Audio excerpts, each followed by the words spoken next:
The Discourses of Christ of the Last Days.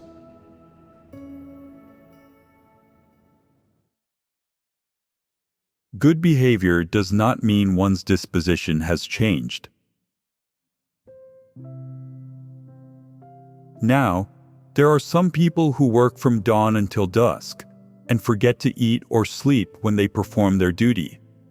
They are able to subdue the flesh, to rebel against physical hardship, even to work when they are sick. Though they have these redeeming qualities and are good and right people, there are still things in their hearts that they are not able to put aside: fame, gain, status, and vanity. If they never put these things aside, are they people who pursue the truth? The answer is self-evident. The hardest part of believing in God is achieving a change in disposition.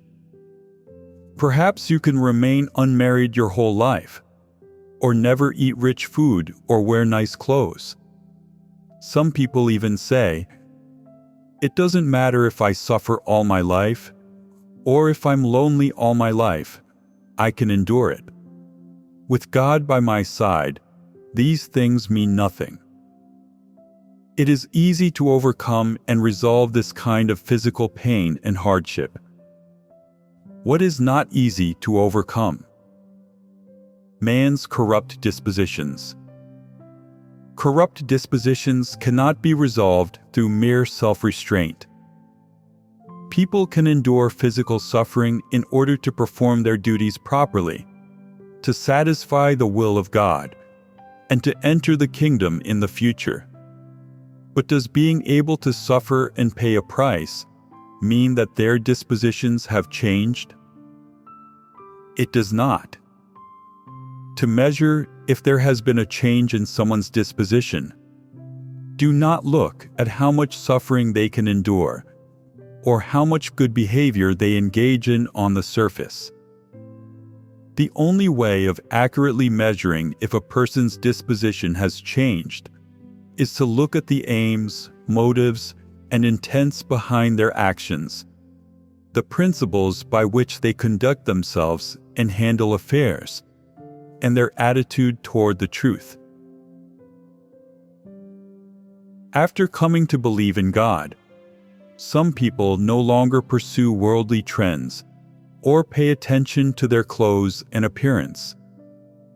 They are able to suffer and work hard, and to subdue and rebel against the flesh.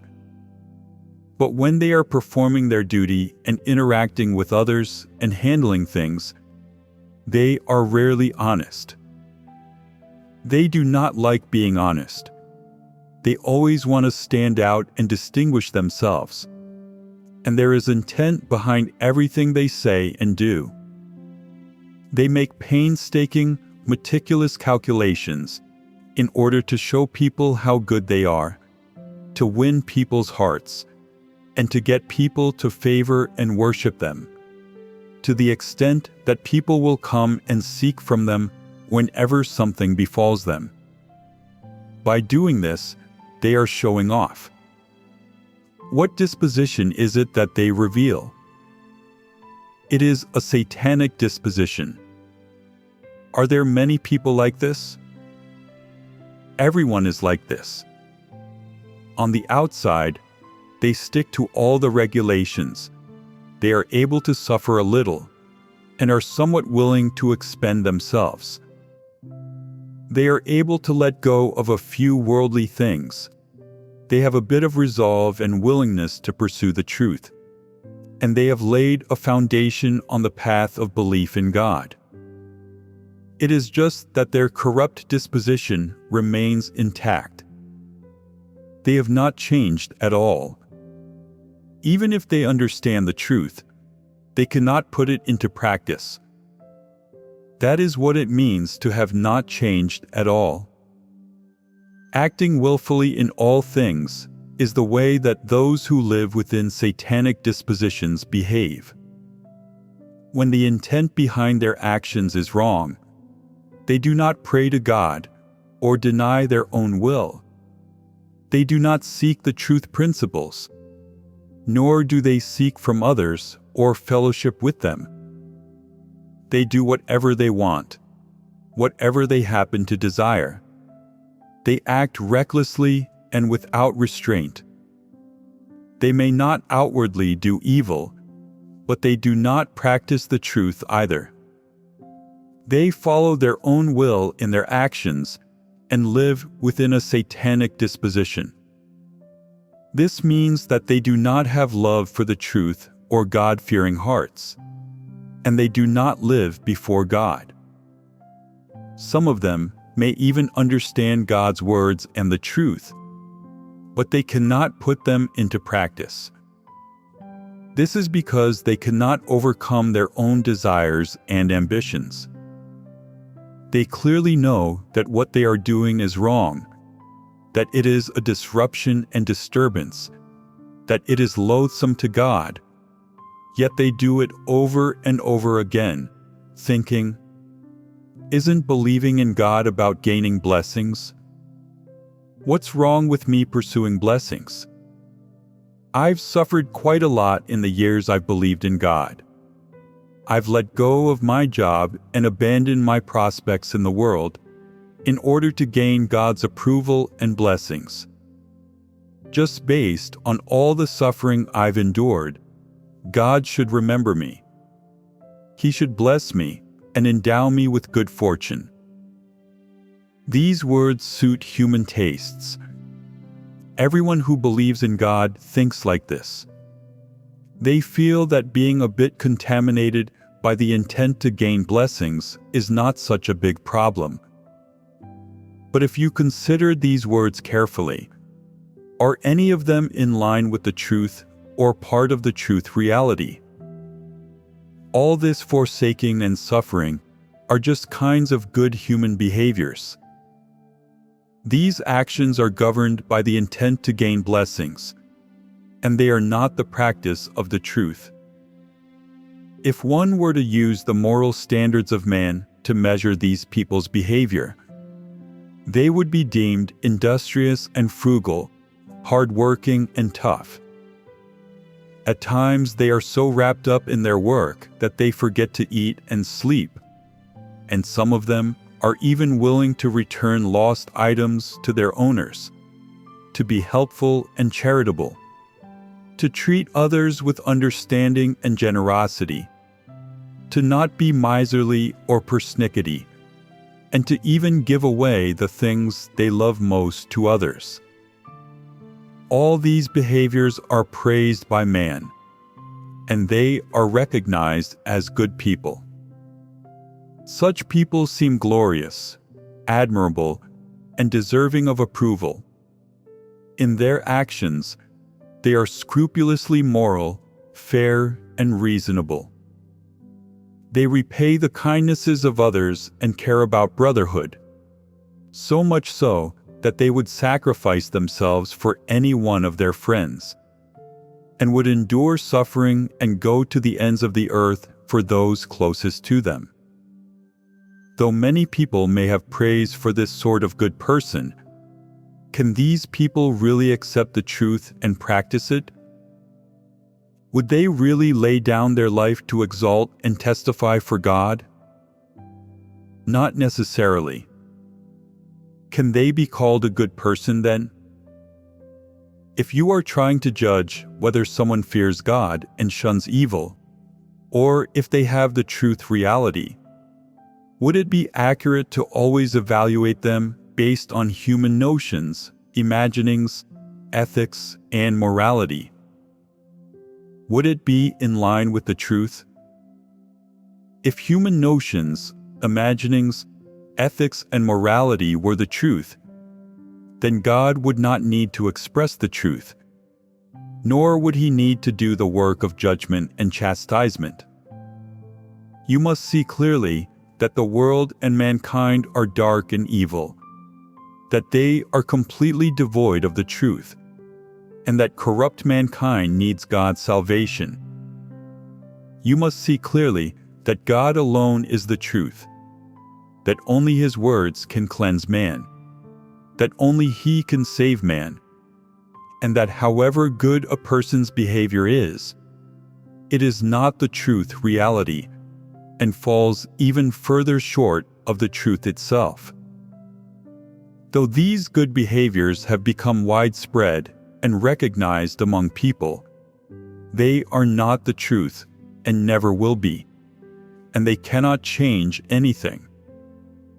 Could you get a person who would sacrifice themselves for their friends and go to the ends of the earth for them to accept God and the truth? Absolutely not, as that person is an atheist. Could you get a person who is filled with notions and imaginings about God to achieve true submission to Him? Absolutely not, as when one is filled with notions, it is very hard for them to accept and submit to the truth. Can any amount of good behavior make a person able to truly submit to God? Can they truly love Him? Can they exalt Him and testify to Him? They absolutely cannot. Can you guarantee that everyone who preaches and works for the Lord will become a true lover of God? That would be absolutely impossible.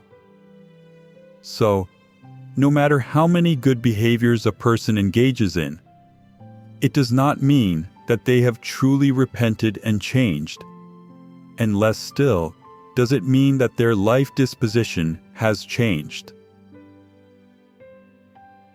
You must learn to discern what is good behavior, and what is practicing the truth and achieving a change in your disposition. Changing your disposition involves practicing the truth, listening to God's words, submitting to Him, and living by His words. So what should a person do in order to practice and live according to God's words? Say, for example, there are two people who are very good friends. They've helped each other in the past. They've gotten through difficult times together, and they would lay down their lives to save one another. Is that practicing the truth? That is brotherhood. That is sacrificing yourself for others. That is good behavior, but it is absolutely not practicing the truth. Practicing the truth is about acting in accordance with God's words and demands. It is to submit to and satisfy God. Good behavior is all about fulfilling relationships of the flesh and preserving emotional ties. Therefore, brotherhood, protecting relationships, helping, tolerating, and satisfying one another, these are all private, personal matters and have nothing to do with practicing the truth. So how does God demand people treat others? God demands that we treat each other with principles. If another person does something wrong, something that is not in line with the truth principles, then we cannot listen to them, even if it is our own mother or father. We must cling to the truth principles and protect the interests of the house of God. God demands that brothers and sisters help one another. If we see that another person has a problem, we must point it out, fellowship on it, and seek the truth principles together to resolve it. Only by doing this are we truly helping them. He wants people's behavior toward each other to be built on the foundation of the truth principles, no matter what their relationship is. Anything outside of these principles does not count as practicing the truth. For example, a person does something that harms the church's work that everyone exposes and objects to. His friend says, "You don't have to expose him just because he made a mistake. I'm his friend. Before all else, I must be understanding toward him. I must be tolerant toward him and help him. I can't expose him like you have. I must console him, not hurt him, and I would tell him the mistake isn't a big deal.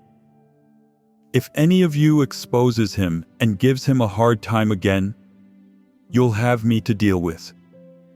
None of you is closer to him than me. We are good friends. I'll stick up for him if I have to. Is this practicing the truth?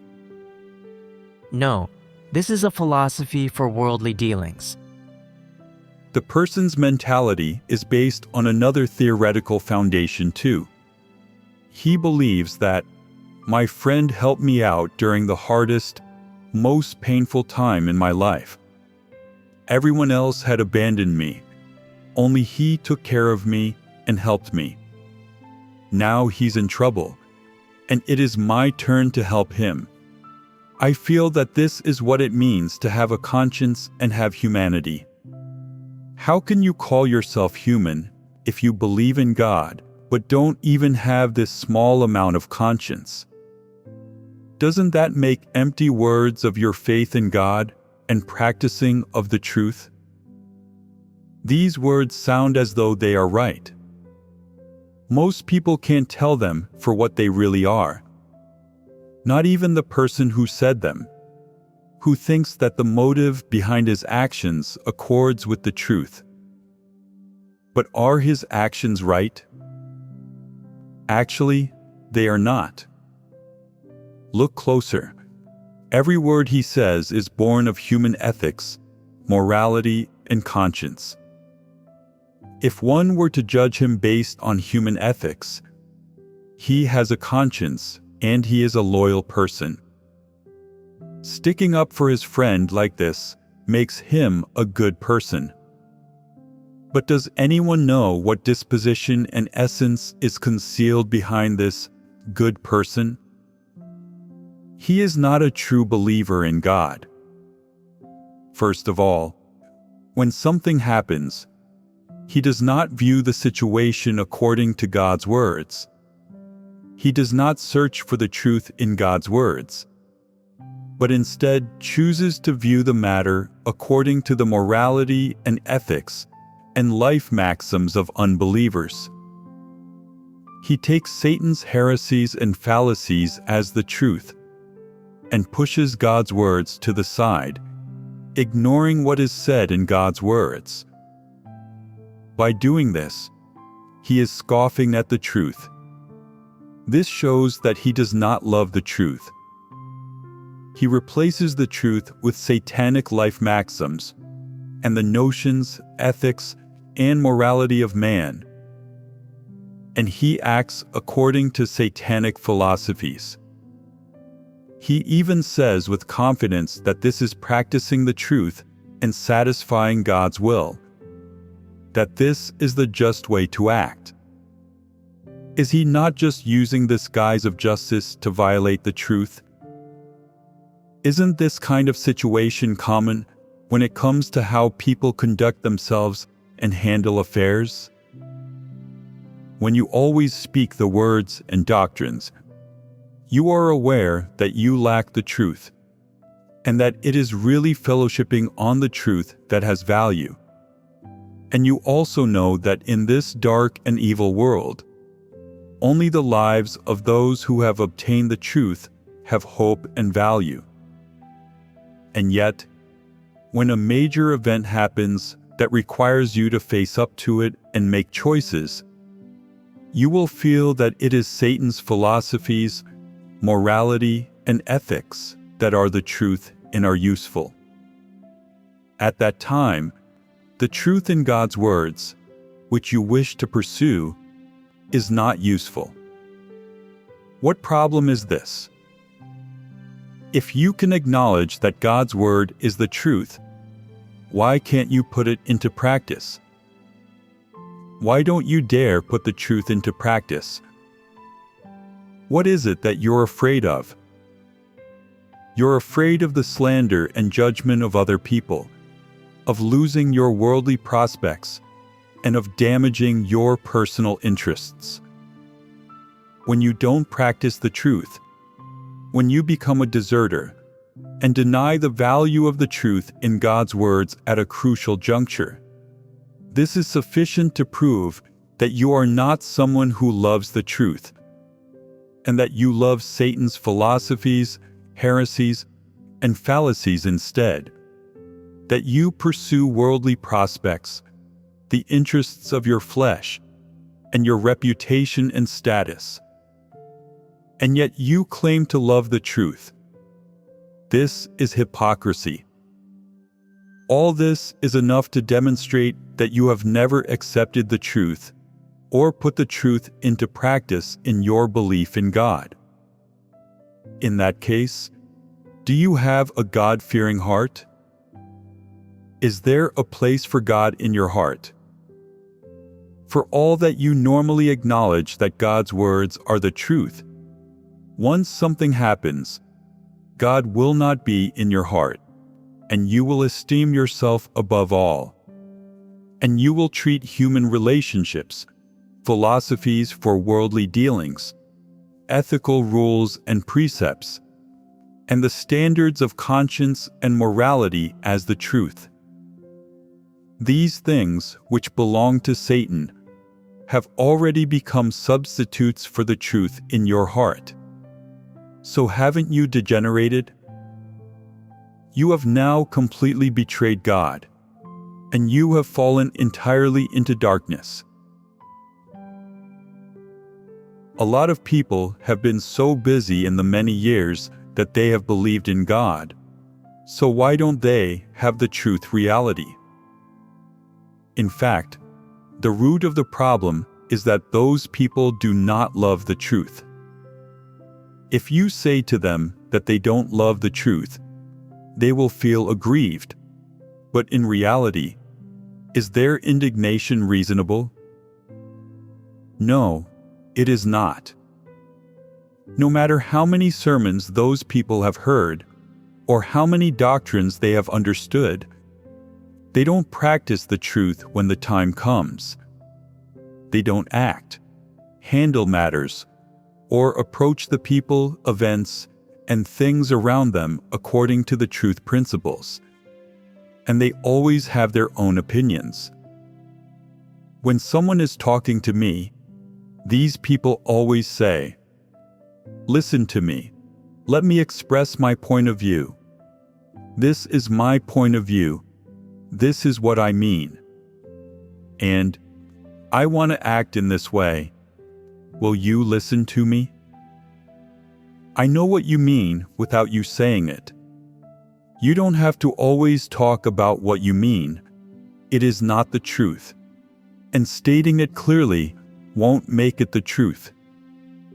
If you believe that you've possessed the truth since birth, why do you still believe in God?